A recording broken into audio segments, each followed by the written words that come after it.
Today I'm going to talk about my continuing fast. Anytime you're dealing with a health issue, it's well known that whenever you're doing a fast, that is the number one way to self-healing. Everyone knows this, it's nothing new. It's just that now we're in the new age of information. We're hearing so many people talk about it, even myself. But one thing that I've never done was consistently pull off a fast for a long period of time. But so basically it was like I went from the standard American diet to eating like fish and just trying to do healthier options and running and working out. But it wasn't until 2012 until I crossed over into the plant-based world and really began to hone in what's healthy. See a little herb from my yard. What was healthy and what's not healthy. And so once I made that transition from standard American to plant-based, shout out to Dr. Sebi. Man, if it wasn't for Dr. Sebi, I never would have been able to. I'm not gonna say I never would have, but it was Dr. Sebi that aided me onto my journey, my plant-based journey, further me onto my health journey, and to be able to speak to you guys in the way that I'm able to speak with. I'm able to bring knowledge to you guys. I'm able to bring experience to you guys, and I can show you what you need to do to get on your journey yourself. It's not rocket science. It's knowing who you are, knowing that you are nature and that you are one with nature. You are composed of the very elements that nature is composed of. That's everything in a nutshell, right? Seek to be one with nature. Eat plant-based foods, have great thoughts, move away from bad habits, stop watching so much television or light vision.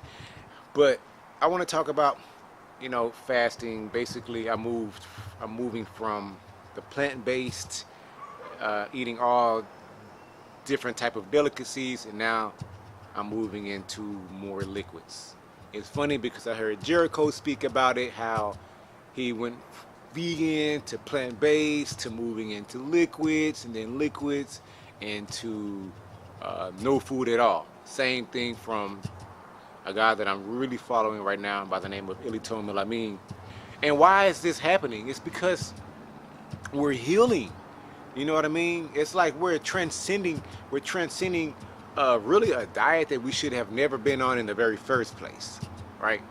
We're consuming things that we should not have consumed in the first place. So we're really just, again, becoming one with nature.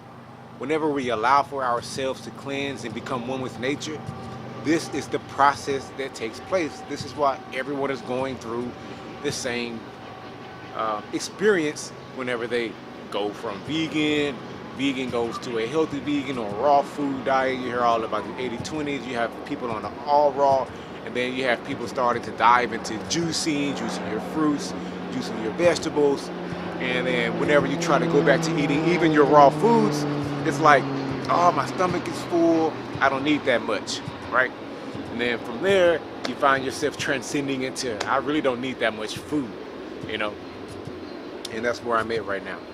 I've been doing day fasts, dry fasts, water fasts, just juicing, and really not eating a lot of solid food, and that's where I'm at right now. And that's what I wanted to update you guys on is I'm not hungry. I feel great. Surprisingly, I'm not losing a lot of weight that other people lose, but I'm pretty sure at some point my body's gonna be like, all right, I can't hold on to this anymore. Whenever you fast, you have your hunger spells, but it's no different than when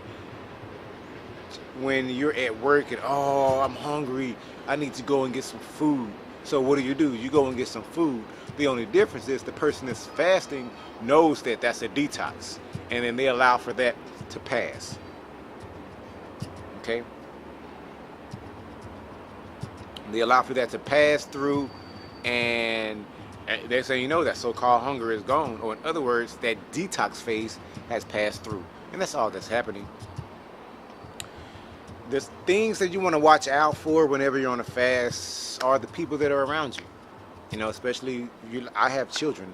I have family living here with me.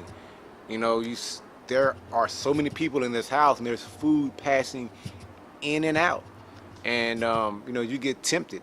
You know, if not by other people, you get tempted by the people that are closest to you. You know, and I like Ili Lamin's perspective, and it is, if you want it, just go ahead and eat it. If you want a potato, if you want candy, you know what? Just go ahead and do it, because you've already put up in your mind that you're going to accomplish this. So don't try to pound through it. Kind of respect your mind, respect the ego that's trying to survive, and say, okay, here you go, ego, you want this, and let him have it. Then he'll be satisfied with that little piece, but you're going to be entering a frequency of non-eating, or when you do eat, it's just juices. You're going to be experiencing so much more of that eventually your body's going to be like, man, I don't need you, ego, anymore. You know, the ego is kind of going to just diminish and fall off, because now you're going to be existing in a bigger ego. I love juicing, I love fasting, I love dry fasting. My body it really loves this, you know. So guys, that's all I wanted to talk about. My camera is about to shut off. It's on the red. So peace, love, happiness, and wellness. Subscribe. I am here on YouTube now, and